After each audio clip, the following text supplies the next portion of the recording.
Good afternoon, everybody. Welcome to our community forum.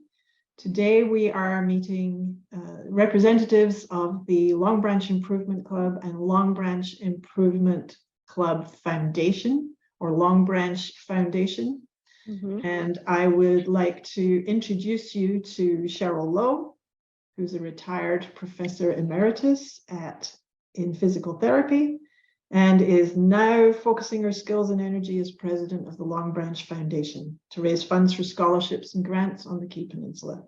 And Bob Perry, who leads PDS Strategy, a consulting firm with global expertise that is focused on helping clients achieve dramatic improvements.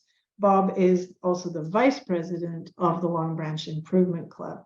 And they are going to explain to us the difference between the Longbranch Improvement Club and the Longbranch Foundation, since I'm sure that in a lot of people's minds, there is still some confusion as to what the difference is. I'm Maureen Riley. I'm the operations director here at the Mustard Seed. We're very happy to have this opportunity to learn more about both of these organizations. And now I will hand it over to Bob. Thank you, Maureen. I've been a member of the community for quite some time now, although frankly speaking, not as long as many of our members. And I can't tell you what a pleasure it is to work with the Mustard Seed Foundation, who has brought so much to the community and continues, and we're looking forward to the actual kickoff of the new senior facility. So that's wonderful. And thank you for a chance for the Longbranch Improvement Club, as well as the foundation, to speak to the community through this forum. It's truly appreciated. The Longbranch Improvement Club is actually a very, very interesting and frankly, very old organization.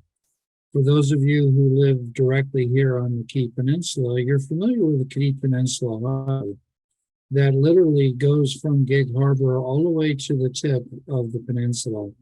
And the peninsula is shaped a little bit like the state of Florida, so you can imagine that the very tip, in essence, is Miami. And when you're down on the tip of the Key Peninsula, you can see all the way across the water to Olympia.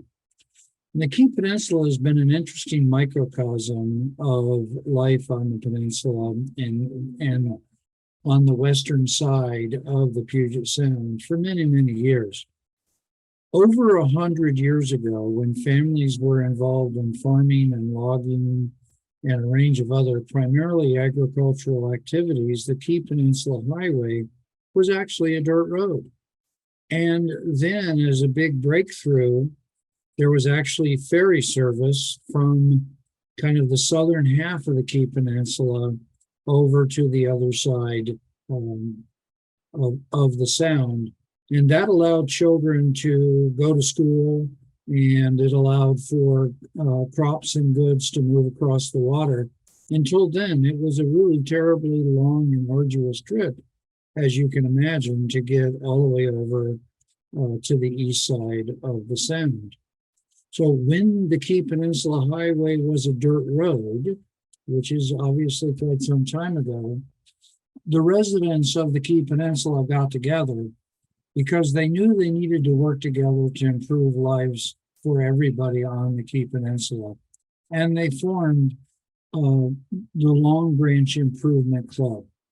The Longbranch Improvement Club started out with a substantial piece of ground on both sides of what is today the Key Peninsula Highway. And so if you go south on the Key Peninsula, you will see the Longbranch Improvement Club's clubhouse, which is a large barn-like structure. And then there's a large field adjacent to that. Many, many years ago, the Works Progress Administration, the WPA, built that building actually as a gymnasium for children who would go to school at the school that was adjacent to the building. And that ground was actually donated by the Longbranch Improvement Club for the school. As we fast forward many years to where we are today, the Longbranch Improvement Club has grown and improved in terms of its services. We donated the land on the other side of the street so that a fire station could be built. And ultimately, the school was torn down and Evergreen Elementary and then the middle school were built. So there was no longer any need for the school on the grounds where the clubhouse stands today. The clubhouse has been improved, including concrete and then an oak strip wood floor. But today, the Longbranch Improvement Club really stands firm in its initial charter of improving lives on the Key Peninsula. So the Longbranch Improvement Club is a private organization, but we do get lots of support from the community and other organizations. The goal of the Longbranch Improvement Club is to help in any way we can to improve lives on the peninsula.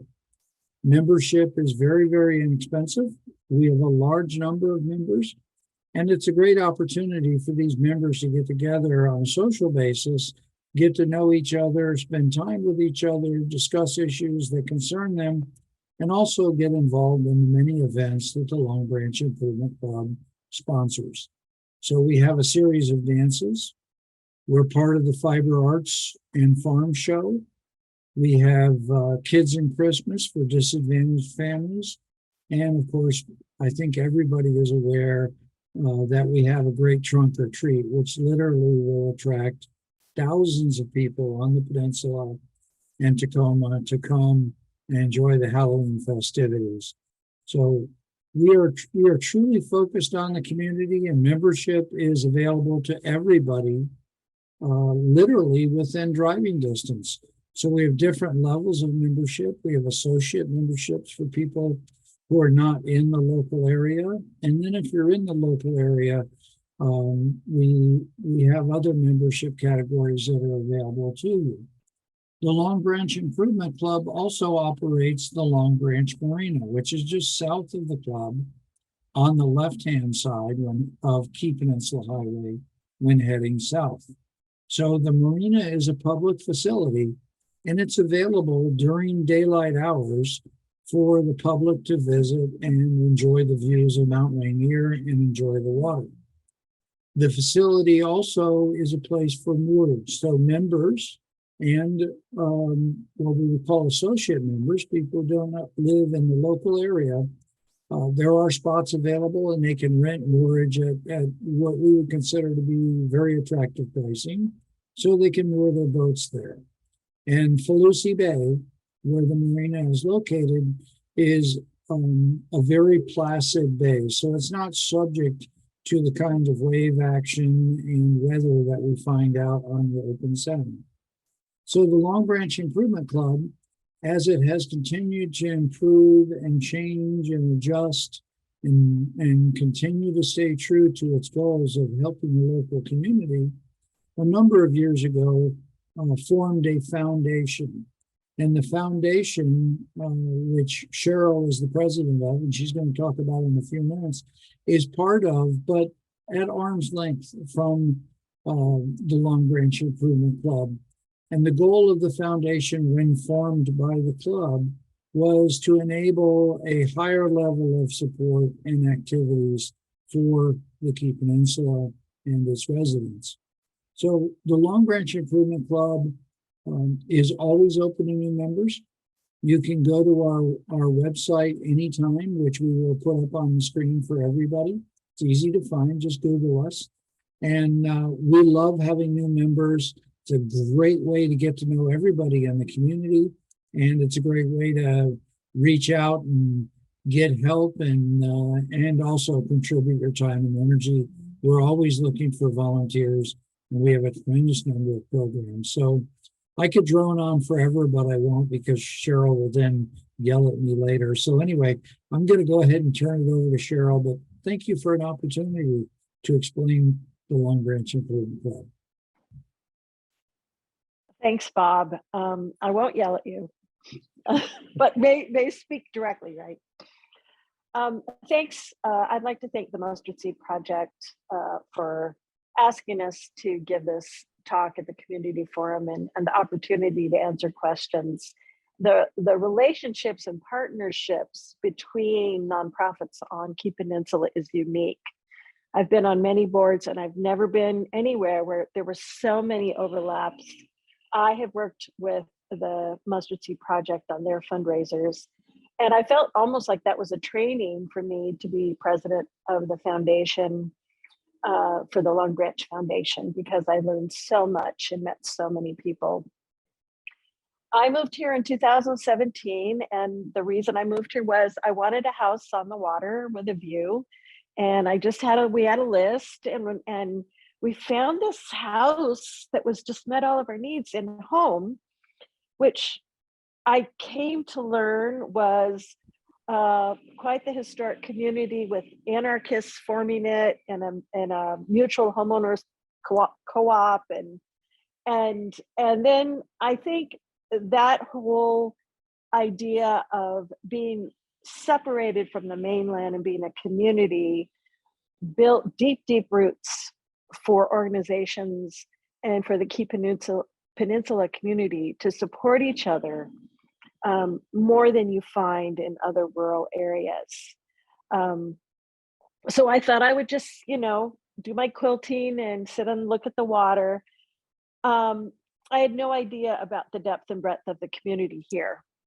And actually, I had a friend I knew from Florida who was from Lake Bay, I found out. And she said to me, well, anyone who's anyone in the KP is a member of the Longbranch Improvement Club. And I thought, that's really strange. So, but I trusted her and followed her advice, and I started to attend meetings. And I was amazed at the social events they hosted. Trunk or Treat blew my mind that they could go out of their way to provide for children a safe place to experience Halloween.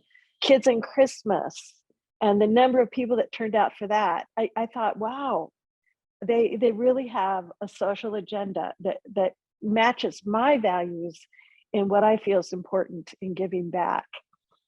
So within a few months, I had many friends, and it was a couple of years before I took the position of secretary on the LIC board, and I was also secretary of the foundation. And so I spent those years kind of learning about the organizations and figuring out, meeting people. And what I learned was that the Key Peninsula, like I said, has a long history of giving and service to others. We take care of our community as much as possible, and it was with this intent that the LIC was formed, and then later the foundation. So as Bob earlier stated, we are separate entities. The foundation started in 2016 as a vehicle to raise money through grants and donations.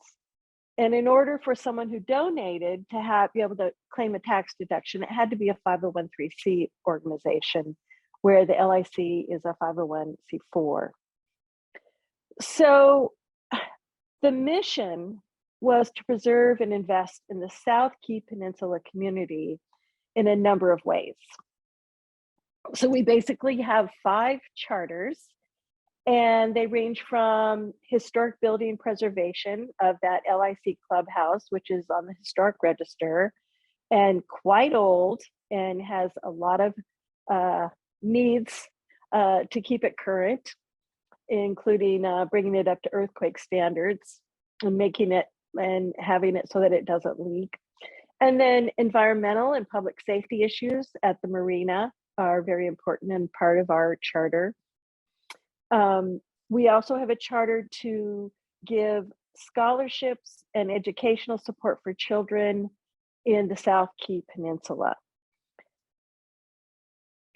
So we've raised money in 3 ways since then. We have a yearly Ask campaign, which we call the Celebrate campaign, where we send letters out to LIC members and members of the community with a direct ask for donations. And that garners about $11,000 to $14,000 a year, which for such a small community is pretty good.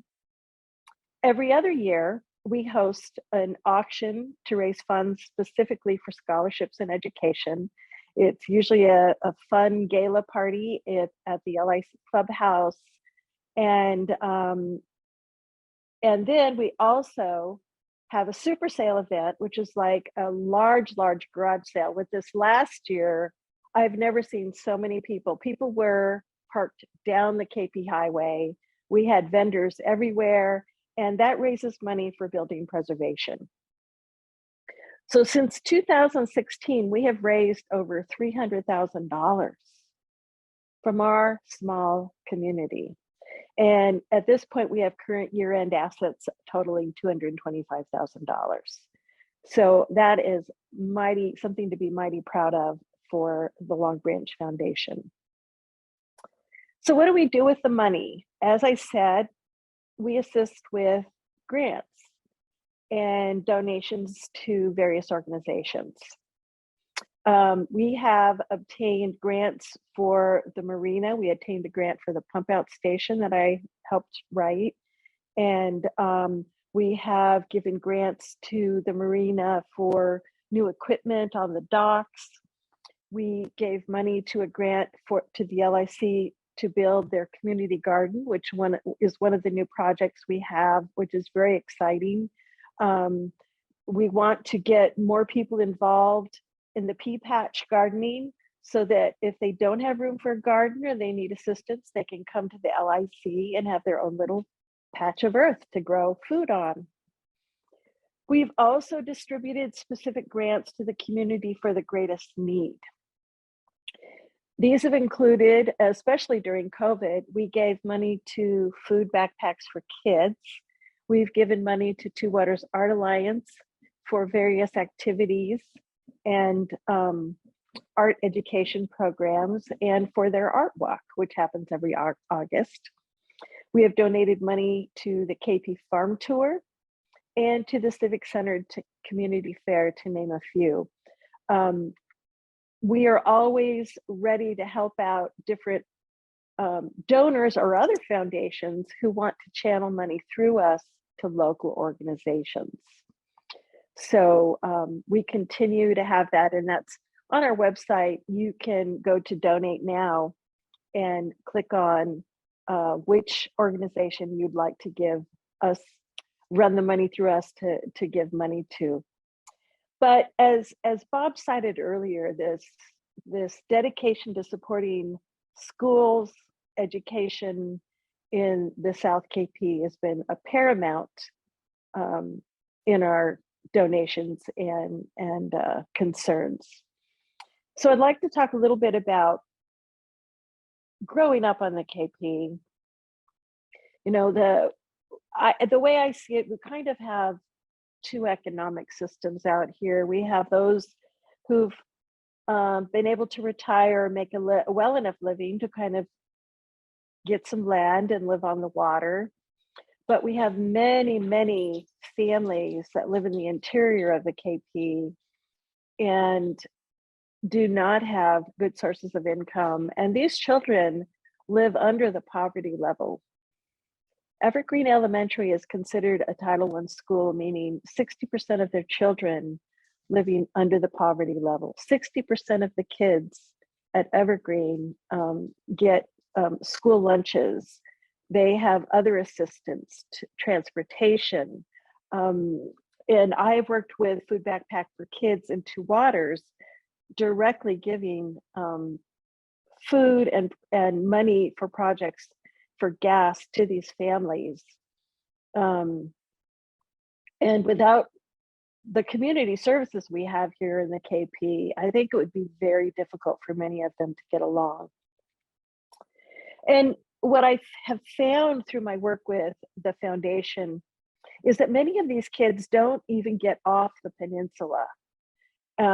When you're struggling to survive and your parents are just making enough to go to work and get you day to day, there's no money for extras. There's no money to go to the zoo. There's no money for extracurricular activities. And these children certainly aren't able to live in what I would call an enriched home environment, where they get to figure out who they are through activities and social groups like Girl Scouts or Boy Scouts and other classes. So school is the only place these kids get exposed to the world and learn about what's out there, what they're capable of, and what their opportunities are. We have one of our grants was called Moving On, which was a graduation field trip for 8th graders at KP Middle School to go to Miracle Ranch, which has an outdoor skills course. They have mountain climbing, zip lining, archery, and there were many kids who'd never experienced that or been off the KP to that kind of a camp. And so it expands their world and opens their eyes. Our scholarship program is administered through the Hawks Scholarship Foundation with Peninsula High School.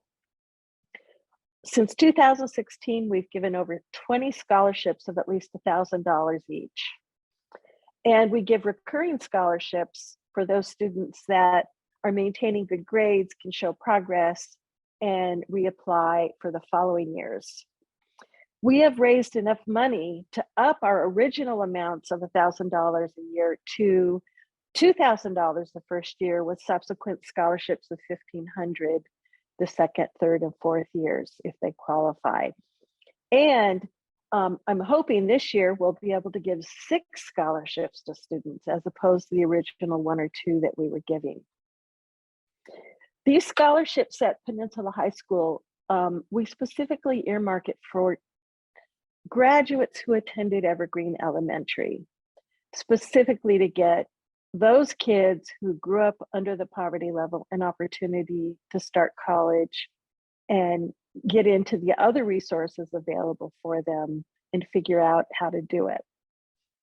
A few years ago, we started a mini grant program for support of Evergreen Elementary and the Key Peninsula Middle School. We currently budget $10,000 a year for various projects and grants. I told you about the field trip to the Miracle Ranch for the 8th graders. So in order to go on a field trip and to get the liability coverage, the insurance, and the transportation on a bus, it's $1,000 for one class, one group to do this. So that's a large amount out of a school budget. So for us to be able to fund that is really vital. We currently have given other mini grants for art supplies for a mural at KP Middle School, concert toms for the band. We've given money to build a mobile elevated gardening center for differently abled students who are in wheelchairs. We've given funding for materials for a STEM project to build a drone. That, I mean, imagine that, building a drone in middle school. And for after school cooking classes. We're in our 2nd or 3rd year of doing that. And that, I think we've doubled our numbers, and there are 40 kids enrolled at KP Middle School for the after school cooking classes. The original funding for Evergreen, and continued for many years, was funding outdoor education camp for 5th graders from Evergreen Elementary, and they went to, I can't remember, I think it was the YMCA camp for a week for their outdoor education. And so that has been so rewarding for the kids and for the teachers. And that's been something that we've been committed to since the beginning. We also gave STEM money for them to build a weather station at Evergreen Elementary, and for codable robot project. So these kids learn how to do code, binary code, and code a robot in the STEM class. So, I mean, we meet with the administrators, teachers, and counselors at both campuses to say, what is your need? What does the budget look like? What is your biggest need this year? And we do whatever we can. We try to strategically plan so that we can prioritize and work with what is the biggest need of the school. This year, I guess, Betty McCord was able to get a regular grant to fund outdoor education for 5th graders. So we are going to focus on field trips. We want to get those kids under 0 to 5th grade to Tacoma Museum, to the Tacoma Zoo. We want to get them off the key pen and go on more and more field trips so that they can have a richer experience. So we hope to increase our scholarships to $18,000 a year and our mini grants to $15,000 a year. And for an organization that's only been, the foundation's only been around since 2016, I think that's a wonderful goal. So we have this April 22nd, an auction for education in a Hawaiian theme, and it's called Moving Forward. And it's going to be on April 22nd from 4 to 8 p.m. at the LIC Clubhouse. Now, we rely to do this auction on members of the LIC and community members to donate auction items. I hope that's my dog barking, so hope you can't hear that. And we rely on them for sponsorships. We have probably 7 or 8 really wonderful sponsors this year. Peninsula Light Company, the food market before it was sold. We have Angel Guild, the Greater Tacoma Community Foundation, DF Electric, the Sound Credit Union, and others. 2 others are the Tacoma Community College, Washington Patriot Construction, and Ferguson Architects. So they've been very generous to give us the money to cover the cost of the auction. All of our money, other than the cost of the auction, which we get sponsors to cover, goes directly to kids, goes directly to these grants, directly to scholarships. The foundation has no paid staff. So to accomplish raising that kind of money and to be able to continue to raise the bar for what we can do for the community is really important. So I hope you can go to our website, www.longbranchfoundation.org, and click on auction and be able to purchase tickets. Or you can go to our auction website, which is longbranchfoundation.maxgiving.bid/. So the tickets are $85 a person, and that helps cover the cost of a wonderful meal of, we're going to have Hawaiian style meal. There's going to be Hawaiian entertainment. Cocktails, beer and wine are included in the price of the ticket. Our auctioneer is Laura Metchalek, who does the mustard seed auctions and is a dynamo on wheels. And she will get money out of you because it's just so much fun and you want to give. We're going to have a speaker, Haley Nichols, who was one of our first early recipients, who grew up in a wood shop with 5 sisters on the KP. And now she owns a business that is in a building right next to Anthony's in Gig Harbor called All of Us. And it's a sustainable business in web design, creative solutions. And she has made such a success of her life. She's going to be the speaker. And Dr. Olga Engelbretson is going to be our MC. Her husband, Jim Engelbretson, who has passed away, was a 5th grade teacher at Evergreen Elementary, who helped start the 5th grade outdoor education program. And she's doing this all donated in honor of him. Her kids went to Evergreen, and she's very committed to our program here. And she's a dean of the Gig Harbor campus for Tacoma Community College. It's also an ad in the newspaper. And so if you get the KP News, you can go there.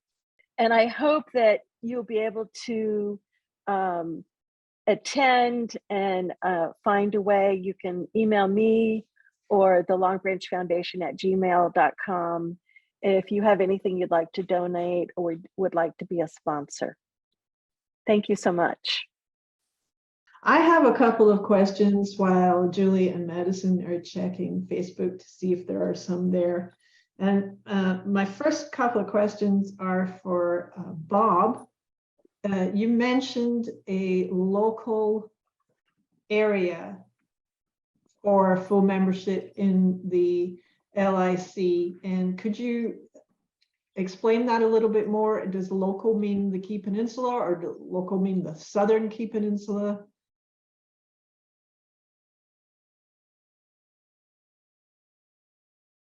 You're muted, Bob. Thank you. We actually have a couple different forms of membership. We have what are called associate members, and we have regular members. The Longbranch Improvement Club was originally chartered really to deal with the community needs of the southern tip of the Key Peninsula. So the original boundaries, which have been adjusted slightly, essentially are just north of Key Center, where Key Center sits on the Key Peninsula Highway south.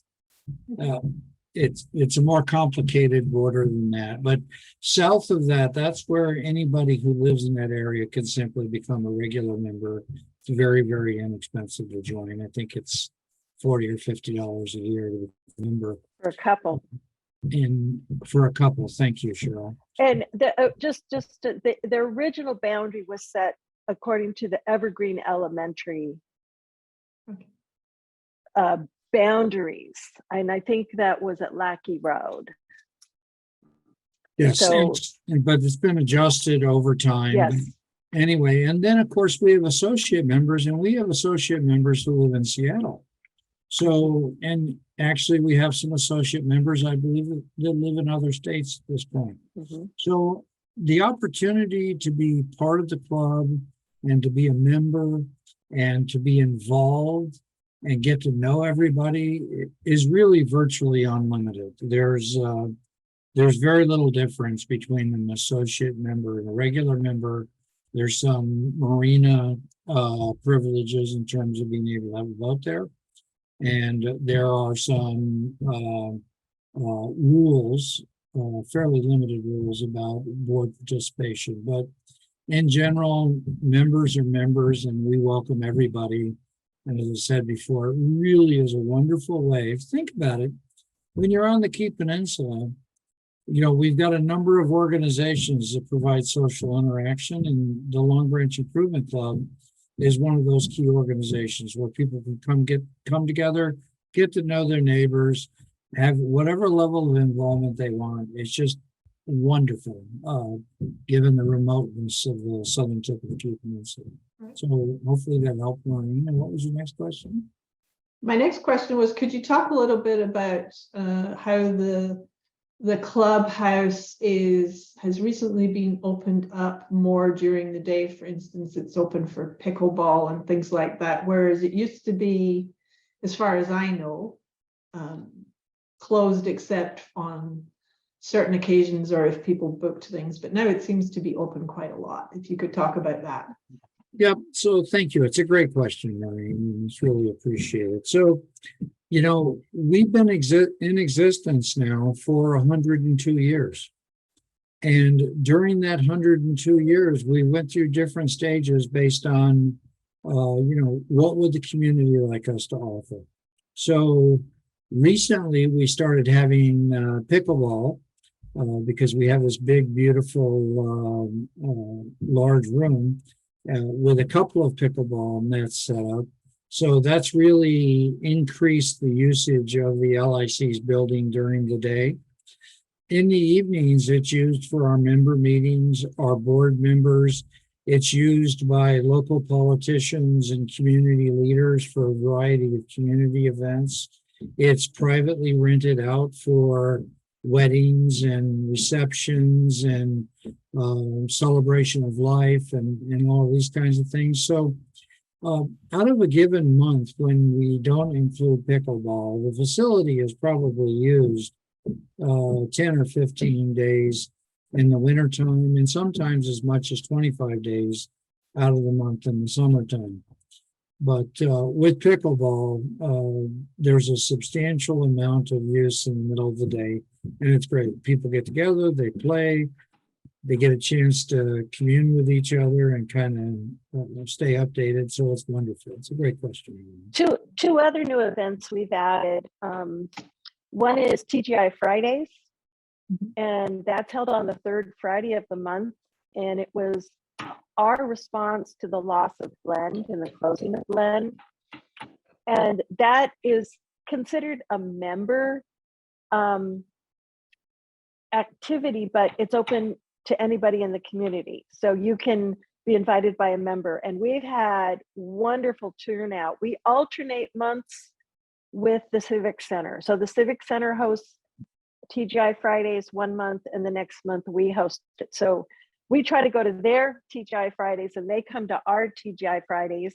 And we've had a Don Swenson's band play almost every time we host it. We have other bands that come and play. We're talking about having a jazz band come in to the foyer and have that for TGI Friday. And then we also have recently had an open mic that Kathy Williams organized. It was very successful. We had in the foyer 60 or so people. That room was full, and it was. Yeah. Don't tell really, the fire marshal you had that many people in there. I won't. No, it was. I mean, it. You'd be surprised how big that room is. I think we were. I was there. Oh yeah, okay, but I don't accommodate a very, very large number of people, in excess of 400 people safely in the facility within the fire code. So it's really a big building, which is marvelous for the community. It's a terrific building, and I know that the Mustard Seed has been very happy these last few years to partner with the LIC in hosting our annual gala event and auction, and it's just the best place for us to have it. We love doing it there. And I was at the open mic, and we are at the Mustard Seed going to have a similar thing on Saturday afternoons starting in May. So our first one will be on May 13th, which is the same day as the Livable Fair. It'll be from 2 Yes. So and the Southtown Strummers, I know we have a commitment for the Livable Fair. So unless we do 2 gigs in one day, we're going to have to run around.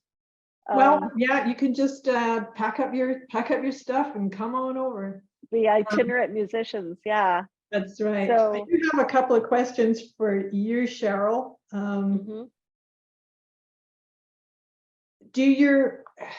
You mentioned cooking classes and things like that. Is there any sense among your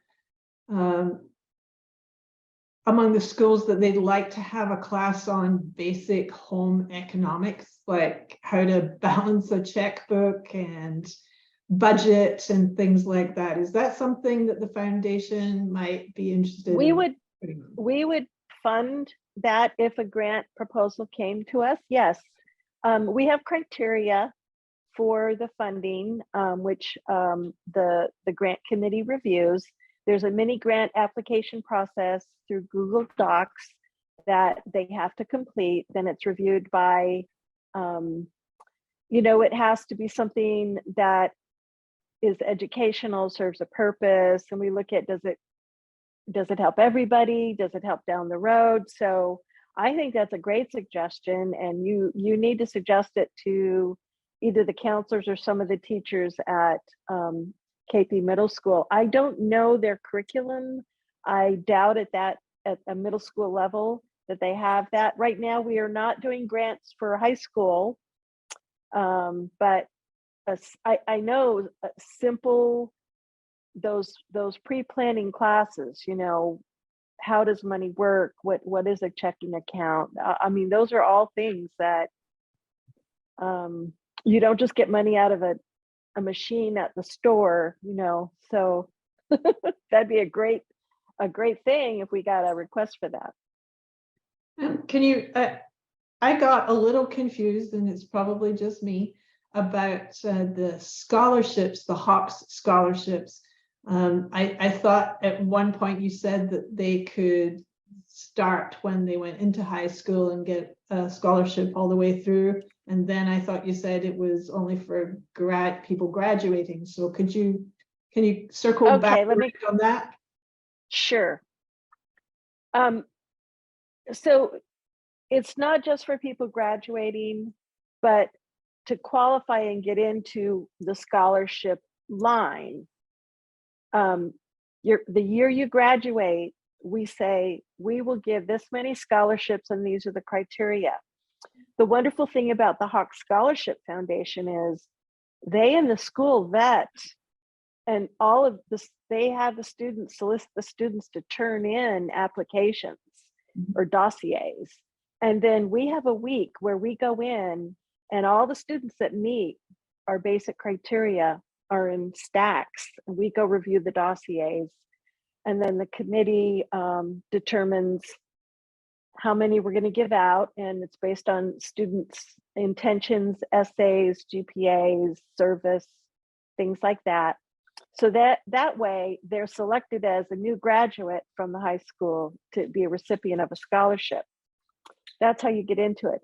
But then the next year, that student who was chosen the year they graduated can reapply for second, third, and fourth years, continuing through their education. Okay.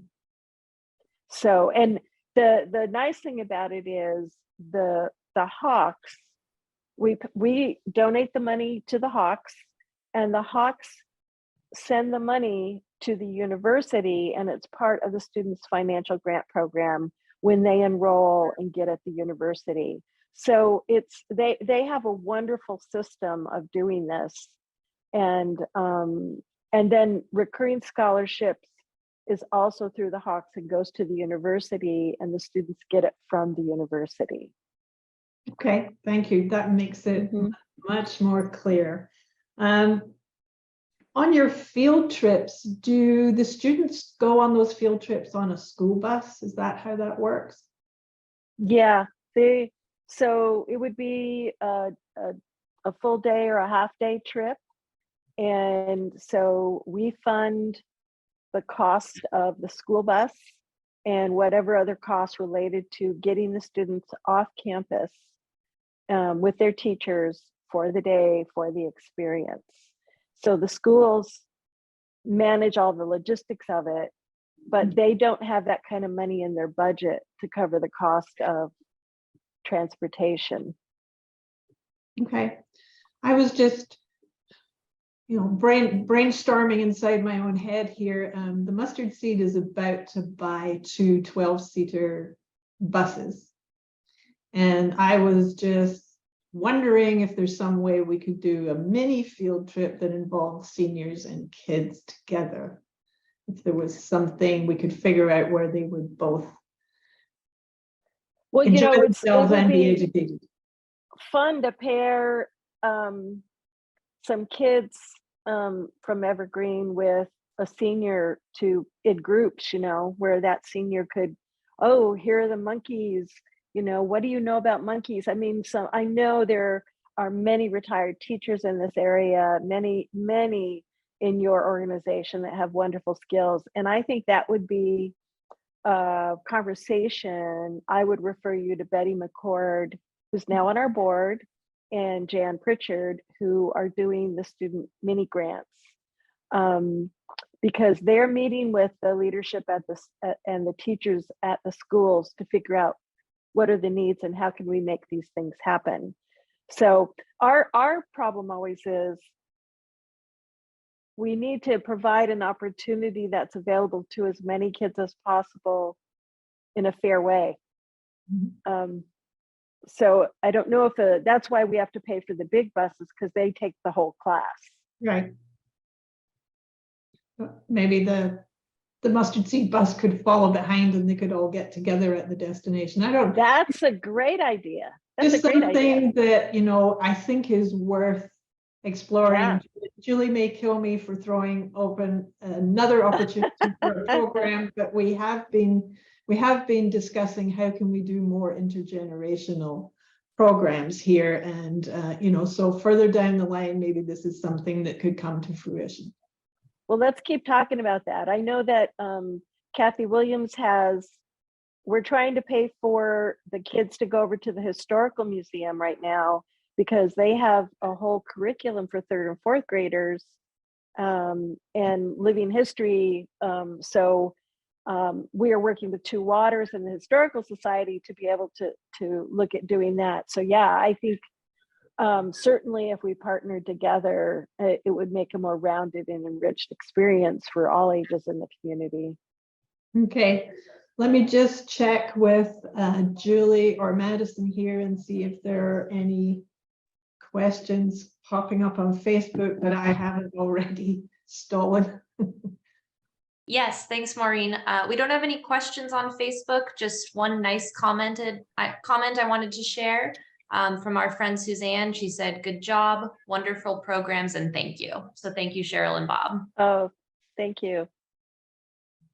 All right, well, if there is nothing else, I will wrap up with thanking both Sheryl and Bob for a really fun and informative session here. I know there's lots of questions out there about what's happening at the Mustard Seed Village. We are currently waiting for our state inspections. And as we all know, the state moves at its own pace. So we're trying to be patient. And in the meantime, we are doing all the little touch-up punch list things in the building, and staff are being trained. And we're doing the best we can to move this forward.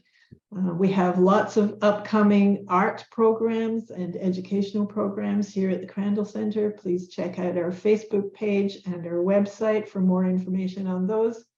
And on May 13th, same day as the Livable Fair, we're having our first open mic here Saturday afternoon, 2 till 5.